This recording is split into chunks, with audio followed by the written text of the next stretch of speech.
이 페이스북을 떠난답니다.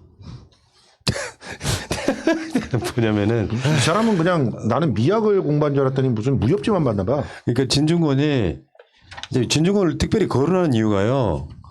혹세무민하고 인간 자체가 안 된 말종 하나가 검사들과 사실 한 몸이처럼 한 몸이죠. 옛날 김봉현 씨가 했던 말이 있어요.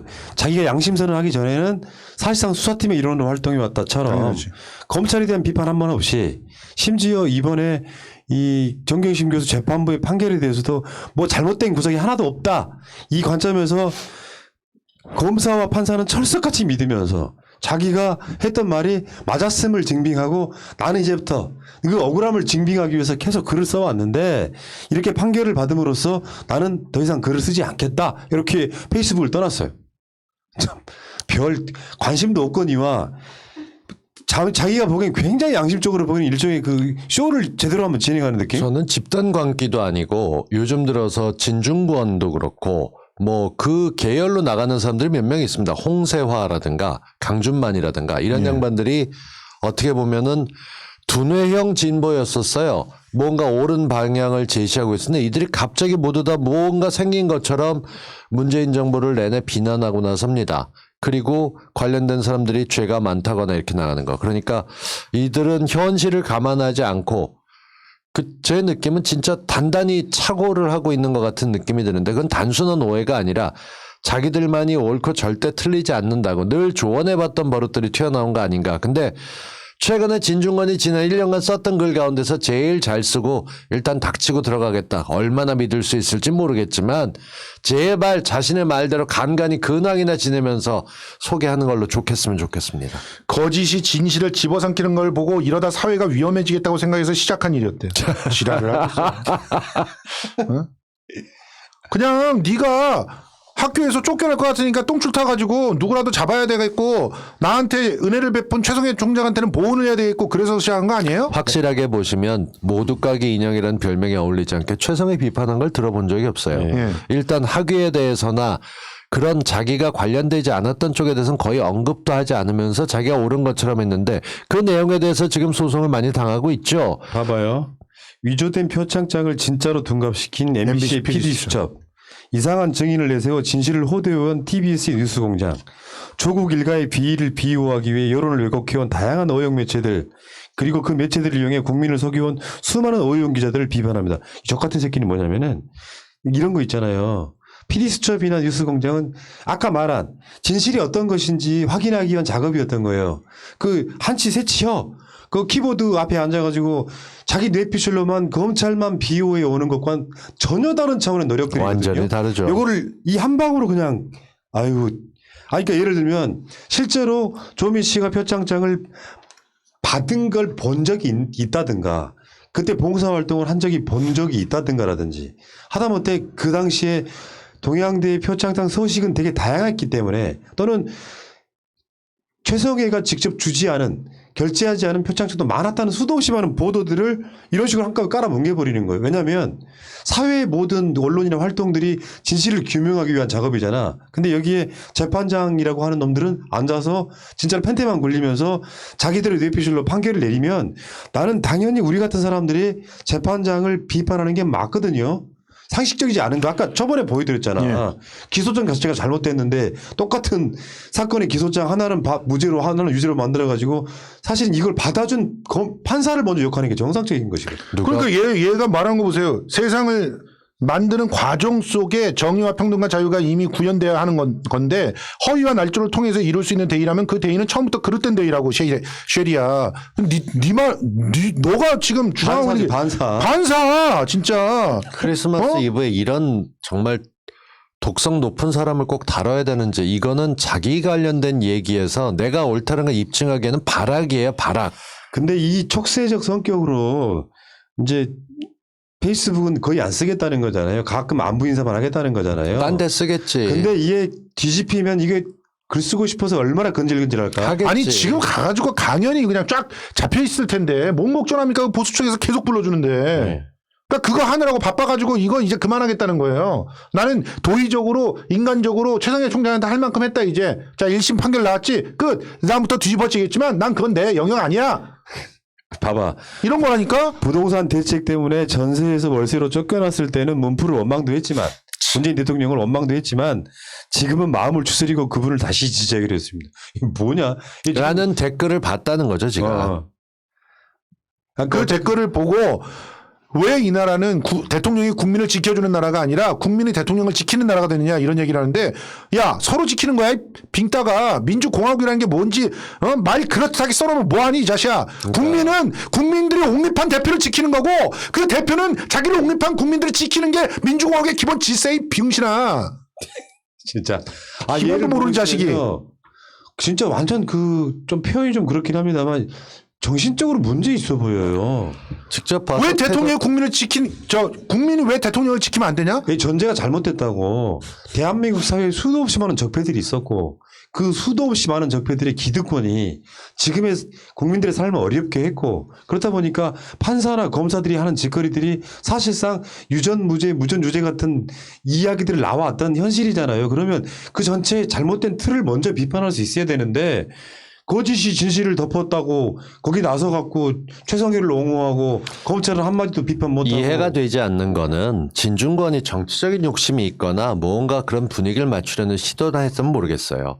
그냥 하필이면 동양대에 꼈기 때문에 지금 이런 얘기를 하고 있는 건데 저희가 동양대 교수로서 얽혀갖고 다른 사람한테 고소당하고 이런 일이 벌어지면서 1년 동안 문재인 정부를 공격해오고 이제 와서는 자긴 그런 게 아니고 날 늘 중립이었어. 진중권이 답하지 못하는 게 이런 겁니다. 공화국에 대해서 라틴어에 뭐가 어쩌고 하는 걸 다 때려치고 표창장 텔루스 위조가 같은 소리 하고 있는데. 4년을 받을 만한 큰 것인지 그 4년이라고 하는 것이 얼마나 큰 것인지에 대해서 본인 스스로 조금이라도 사회적으로 안다면 이렇게 못하죠. 아니 딴 거 다 떠나서 인간이 되라 좀. 너를 추천한 게 정경심 교수였다며. 중앙대에서 쫓겨나가지고 말이야. 그 중앙대에서 쫓아낸 누구냐? 두산이 쫓아낸 거잖아. 중앙대 쫓겨나서 빌빌대고 있을 때 조국 전 장관이 얘기해주고 해서 정경심 교수가 동영대에 추천을 해가지고 거기 갔으면 자기가 고마운 줄 알아야 되는 거 아니냐? 그래 나중에 가서 그렇게 얘기를 갖다 물어보니까 저는 그런 거 들은 바 없습니다. 일방의 부총장님이 저 추천했다고 들었어. 부총장이 너를 어떻게 알아서 추천을 하니? 아니 그러니까 반대로 2심이나 대법원에서 만약에 뒤집힌다고 생각해봐요. 이제는 뭐라고 얘기할까요? 또 사실이 자기는 거짓에 다 덮였다. 이는 늘 모든 원인을 정해놓고 찾아요. 문재인 대통령의 극성 팬들 세상을 망쳤다라고 얘기하고 앉았고 그 사람들이 사법부를 장악했다고 하겠지. 예. 사법부 전체가 아니라 사회를 장악했다고 하겠죠. 그리고 죽었다고 얘기하고 그럼 가. 니네 저 마누라 나라로 가라. 아 이런 게 무슨 논객이에요. 뭐냐면 사회가 부조리하다고 느끼면 판사가 아니라 판사 할아버지 심지어는 박근혜 같은 대통령한테도 우리가 이의 있습니다를 말하는 시대에 근데 국민에게 권력이 있다면서 그런 것들은 말을 하면 안 된다는 거야. 아니, 그 국민에게 시니컬하게 권력이 있다는 건 나오는 뭔데 거죠. 도대체? 자기는 그냥 비판만 했지 나와서 뭘 해본 적이 없어요. 그냥 자기 싫은 건 확실하고 지가 좋아하는 건 확실해.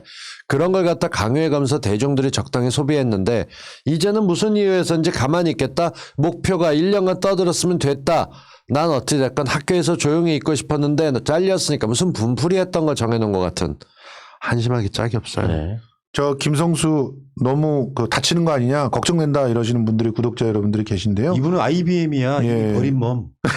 곽동수가 이제 그냥- 곽동수가 아니라 저 곽상도 때문에 재판받으러 예. 다니는 분인데 뭐. 저 성수대로에 얘기하는데 왜? 아니 이 사람들이 짠. 성수대로에 구독 신청해 주시면 됩니다. 예, 멤버십 가입해 주시면 아 됩니다. 그러네 진짜. 예. 아, 두 분 이제 10만이 코앞에 있는데 10만 아직 안 넘고 됐어? 있대. 아직 안 됐어. 곽동수 TV, 김성수 그래요. TV. 난 이미 된 줄 알았는데. 아 그래도 우리 7,100명 크리스마스 이브에 이렇게 함께 해주시는 분들이 많으니까 되게 든든하네요. 그러니까 알람도 안 울렸는데 네. 감사드립니다. 예. 자 결론 내려봐요. 그러니까 이제 진중권 이야기는 좀 길게 비판하려고 그랬는데 내용이 너무 허접해서. 허접하죠. 예. 아니 그 사람이 그냥 반사 그러면 돼요. 반사. 저희 시대에 존경했던 지식인들이 있었습니다. 이들이 정권 잡기 전까지는 멋진 이상향을 그렸어요. 근데 정권을 잡고 현실을 하다 보니까 인정해야만 되거나 속도가 천천을 못 참고 우리 편을 향해 지저댑니다. 한때 지식인으로 존경했었던 이런 양반들 죄다 꾸짖는 얘기가 문재인 대통령이 너무 조용하다 얘기를 하고 얘기해야 될 때가 됐다는 건 저도 압니다. 근데 그 양반 원래 고구마라는 건 몰랐던 사람 있습니까? 직전에 있었던 자기가 좋아하던 친구는 말 많다고 구박받았습니다. 많으면 많다고 지금은 적으면 적다고 일하는 거 봐가면서 적당히 평가해가는 게 필요하다 보는데 답답하더라도 같이 지켜줄 사람들이 힘 빼려고 하는 거 진중권을 시작으로 수만이 나타났고 지금은 강준만까지 나섰고 홍세화는 예전에 노무현 대통령을 대놓고 씹었던 자입니다. 그래도 그냥 지식인이 그럴 수 있지 했는데 요즘은 도를 좀 넘고 있습니다. 저희 힘드니까 소위 좌파 진보 지식인이라는 분들 입 좀 닫고 계셔주시면 감사하겠습니다. 저희도 좀 쉬어야죠. 결국에는 노무현 대통령 때 말을 보는 것 같은 느낌. 그러니까 오중이 떠중이 뭐 꼴뚜기 망둥이 막 뛰면서 자기 존재감 드러내는 것. 나는 기본적으로 그렇게 생각해요. 아니 솔직히 그 대통령 가면은 지금 돈 생겨요. 예, 사방에서 불러주잖아. 특히 조중동에서 얼마나 불러줍니까? 글 써달라 그러지. 원고료 생기죠? 강연해달라 그러지. 강연료 생기죠? 심지어 우파 유튜버에도 가끔 출연하시잖아요. 요즘에 네. 다들. 그럼 가면은 또 방송 출연료 생기죠? 심지어 그걸 가지고 종편들 좋아라 그러면서 그냥 갖다 꽂아요. 방송에 막 사방에다 갖다 꽂아요. 얼마나 좋아요. 그러니까 5년이 평이할 거라고 생각해 본 적은 한 번도 없는데 지금 내가 봤을 땐 그래요. 그분들이 사실은 이명박에게 정권을 넘겨주게 된 결정적인 사람들이었어요. 맞습니다. 결론적으로 말하면 앞장서서 자신들의 어떤 뭐랄까 존재감을 이유로 너나 할 것 없이 나서게 되면 결국에는 저쪽 아가리에 정권을 선물하게 되는 결정적인 범인이 된단 말이야. 근데 이 인간들은 그렇게 정권이 넘어가도 손해를 안 봐요. 그렇지. 정권이 바뀌어야만 오히려 더 이득을 보는 시대가 있지. 왜냐하면 이 사람들은 강연에서 먹고 살고 교수에서 먹고 살고 책 써서 먹고 사는데 이들의 책을 갖다가 못 내게끔 불매운동을 하거나 우리가 그래서 확실하게 아 진짜 국민들이 무섭구나라고 하는 걸 깨닫게 해주지 않는 한 얘네들은 아무런 어떤 피해를 안 봐요. 정권이 넘어가도. 그러니까 서민들처럼 이 깨어있는 시민들처럼 절박함이 없다니까. 이들은 진보가 아니라 지식충이에요. 아니 전화 한 통화만 딱 하면은 서울대 동문들이 있는데 아 성렬이 형 나 이번에 얘네들이 그냥 고소해가지고 힘들어 죽겠는데 좀 어떻게 안 돼? 이러면 되는데 내가 그 아내도 먼저 하겠지. 그러니까 야, 너 요즘 힘들더라. 이제 검찰 개혁과 사법 개혁과 언론 개혁 얘기하잖아요. 분명히 법조 기자 중에 판사한테 부탁해서 자기 가족, 친구들 죄 사면 받은 놈들 꽤 있을 거예요. 그거 파면 진짜 대박일 것 같은데. 그럼. 안 그렇겠어요? 서로 공생관계인데? 근데 세상에 법조 보세요. 카르텔에 붙어 있는 애들은 지들끼리 더 카르텔했고 법조 기자단 그 난리치잖아요. 어디든 이건 뭐 70년 쌓인 적폐예요. 중간에 10년 겨우 덜어냈고 이제 3년 반 갔어요. 이거 하루아침에 안 된다고 속상할 수는 있지만 정말 파도 엉뚱한 데서 계속 튀어나오니까 제가 정말 힘들어요. 그 저널리즘 M2인가 거기 출연해가지고 그때 서로 놀라가지고 경악한 적이 있었는데 법무법인 동안인가 동인인가 하는 데는요 겉에 이렇게 적어놓을 때 자기네들 업무 영역들 적어놓잖아요. 전문 영역들 거기에 사면을 적어놔요. 동안은 이정렬이고 동인일 거예요. 동인. 그 사면을 적어놔. 사면을 지네들이 해준대. 사면 전문이다. 예. 야. 충격이지 않습니까? 그거는 이제 형 빨리 가. 그러니까 법무부에 동인 가 사면. 그걸 법무부에 꽂는다는 거예요. 법무부가 사면의 주무부처니까. 우리 예. 진거리랑 그리고 대통령한테 이렇게 민희는 모시고 가야겠다. 형 빨리 가 동인. 아니, 진거리랑 그쪽보다 보내게 경찰 사람들 반대로 보내야지. 말하면 박근혜 때는 그렇게 했나 보지. 그 이전서부터 쭉 그렇게 했다는 그러니까 거야. 박근혜 이전까지 그렇게 했나 보지. 그렇게 했다는 거야. 아니 대통령의 권한을 어떻게 일개 법무법인이 좌우합니까? 그게 바로 사법 카르텔이라는 거예요. 좀 놀랍다 진짜. 대통령의 눈을 가리고 귀를 막고 지금도 저 성탄절 그 사면 리스트 만들고 있지 않겠습니까? 그때 이 작자들이 어떤 식으로 힘을 가하겠습니까 거기에? 거기에는 뭐 좌우 구분이고 이런 거 없어. 그냥 동물이니까 전화하는 거야. 제가 어저께 정치적으로 관심 별로 없는 변호사들한테 4명한테 전화 통화해봤거든요. 이쪽 방송을 듣는 사람이 아니야. 이 사건을 대충 설명해주고 징역 상인원이 맞냐 이야기를 하니까, 그러니까 위조 등이 사실이고 아니고를 떠나서 이거 많이 나와요 집행유예인데 당연하지. 라고 이야기를 4명이 똑같이 합디다. 안 그런 사람들이 이상한 네. 거죠. 그런데 여기에 대해서 징역 4년을 때리면서 뭔가 찔렸는지 때리는 이유를 설명하는데 전혀 반성하지 않고 자기 자신이 잘못했다는 걸 반성하지 않고 그렇게 주장하는 것들이 또 다른 피해자를 낳았기 때문에 이 범죄는 사실 악질적이라는 거잖아요. 그래서 법정 구속까지 시키는 이게 정상적 판결은 아닌 것이죠. 맞습니다. 반성했다면 형량 깎아줬을 거냐? 그러지도 않을 거면서 헛소리들하고 앉았어요. 자, 아니 그리고 저는 반성하는 문제는 법원이 할 일이라고 생각하지 않아요. 법원이 봤을 때는 당신 반성합니까 안 합니까가 주요 판결 양형의 이유가 되면 안 된다고. 그러니까 제 앞에서 굽신거리는 것과 양형이 관련이 있다건 완전히 법과 사실에 대해서가 아니라 지들 기분에 따라서 판단하는 세평에 맞는 흔들리는 판사라는 얘기가 되니까 저는 그것도 아주 일본식의 권위주의 말도 시대 안 되는 표현이에요. 거죠. 반성은- 일제강점기에 있었던 반성은 형을 마치고 언론에서 할 수 있는 거고 국민 위에 있는 거지 지네들이. 반성은 언론을 통해서 국민한테 하는 거고 지들 앞에서 반성 안 했다고. 나 이 소리 안 하려는데 해야겠다. 그 소리를 직접 눈앞에서 판사가 하는 걸 들으면 피가 거꾸로 솟아요. 그렇지. 반성하는 점이 없고 난 죄가 없으니 없다고 얘기를 하고 받아치는 거고 이 증거들을 보게 되면 이게 가능하냐고 얘기를 하는데 판사가 빙글빙글 웃으면서 아주 이거 유죄가 될 게 충분한 인정이 되거든요.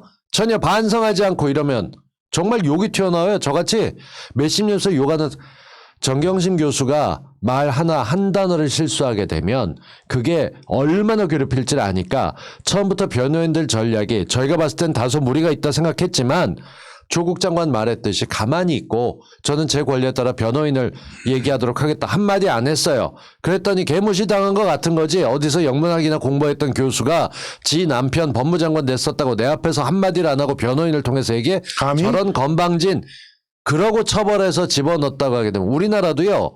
외국 같은 경우는 사람 뭐 하는 거에서 선진화들 좋아하던데 기본적으로 공사 맡겼다고 쳐보죠.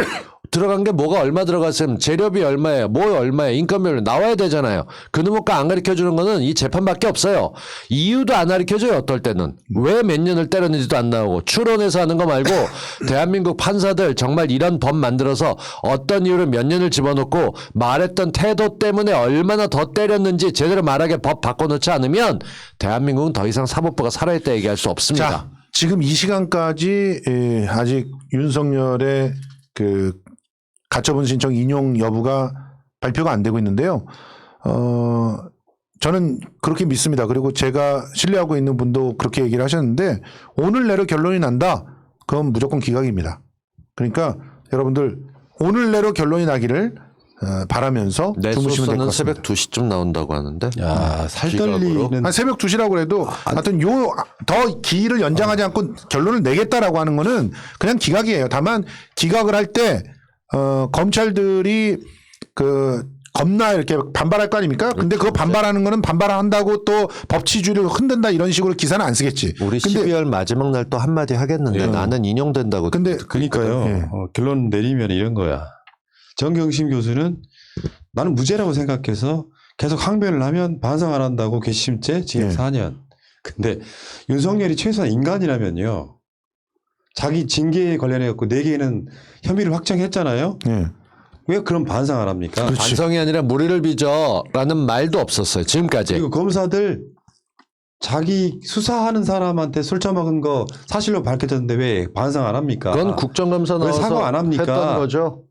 그러니까 이게 골 때리는 거야. 어떤 사람은 내가 무죄가 확신하기 때문에 무죄를 항변하면 괘씸죄. 어떤 놈은 밝혀진 사실만 갖고도 사과 한마디 없는 게 이게 정상적인 국가는 아니지. 예. 아이씨. 정말 열받아. 하나님이 계시다면요. 하나님이 계시다면 그 당구로 이렇게 당구 치듯이 벼락 한번 쳤으면 좋겠어요. 한 방에 보내버리게. 예. 하나님은 그렇게 작동하시는 분은 아니고요. 우리 마음 속에 다 하나님이 있어요. 그래서 그 마음이 모여서 눈앞에서 기적들을 이뤄낼 거라고 믿습니다. 기적을 보여주신 믿을게요. 촛불혁명이 있었잖아요. 그 하나님의 뜻이야? 그럼요. 이분 그 글쎄. 뭐가 그거야. 주님의 뜻으로 촛불혁명을 이룩하셨잖아. 그래 그렇게 해석합시다. 그게 마음 편하지. 이게 왜냐면 어. 인내천이거든요. 그러니까 통합되지. 우리들의 마음이 꼭 하늘이에요. 그러니까 기본적으로 지금 그러니까 오늘 성탄절 이브잖아요. 왜 천도교에서 그런 얘기 오겠습니까? 많이 하던데. 하늘이 직접 내려와서 사람과 하나 되려고 내려온 거잖아요. 그러니까 알겠어요. 우리들의 염원이 바로 하늘의 뜻이다 이렇게 생각합니다. 여러분들이 좋아요를 찍어주거나 구독하는 것도 하늘의 뜻입니다. 성수대로 구독, 예, 좋아요. 크리스마스 이브 산타 안 오나요? 자, 우리 마지막으로 캐롤 하나 부르고 끝냅시다. 산타가 오면은 지금 아니, 2주간 격리돼 있는데 무슨 지금 네. 동수교까지 참여를 해야 돼. 있을 수 있지 울면 안 돼. 않을까? 울면 안 돼, 울면 안 돼. 산타 할아버지는 우는 아이에겐 선물을 안 주신대. 그러니까 웃어요. 웃어. 절망하지 마시고 네. 지치지 말고 흔들리지 말고 끝까지 함께하기. 남자 최민이었습니다. 자,